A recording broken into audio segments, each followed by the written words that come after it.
एक दिन गौतम बुद्ध अपने शिष्यों के साथ एकदम शांत बैठे हुए थे। उन्हें इस प्रकार बैठे हुए देख शिष्य चिंतित हुए कि कहीं वो अस्वस्थ तो नहीं है।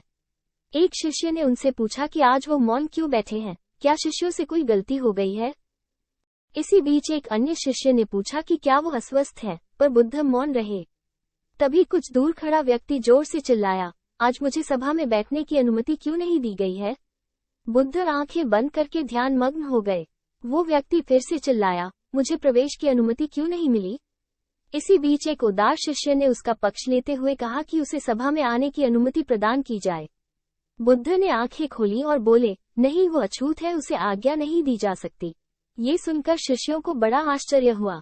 बुद्ध उनके मन का भाव समझ गए और बोले, हाँ, वो अछूत है। इस पर कई शिष्य बोले, हमारे आश्रम में जात पात का कोई भेद ही नहीं, फिर वो अछूत कैसे हो गया। तब बुद्ध ने समझाया, आज वो क्रोधित होकर आया है। क्रोध से जीवन की एकाग्रता भंग होती है। क्रोधी व्यक्ति प्रायः मानसिक हिंसा कर बैठता है, इसलिए जब तक वो क्रोध में रहता है तब तक अछूत होता है। इसलिए उसे कुछ समय एकांत में खड़े रहना चाहिए।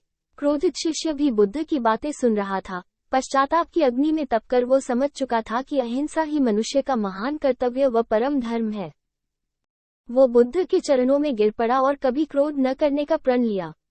आशय यह है कि क्रोध के कारण व्यक्ति अनर्थ कर बैठता है और पश्चाताप उसे बाद में होता है, जिसका कोई लाभ नहीं मिलता। इसलिए हमें क्रोध नहीं करना चाहिए। असल मायने में क्रोधित व्यक्ति अछूत हो जाता है और उसे अकेला छोड़ देना चाहिए। क्रोध करने से तन, मन और धन तीनों की हानि होती है। क्रोध से ज्यादा हानिकारक कोई और वस्तु नहीं है।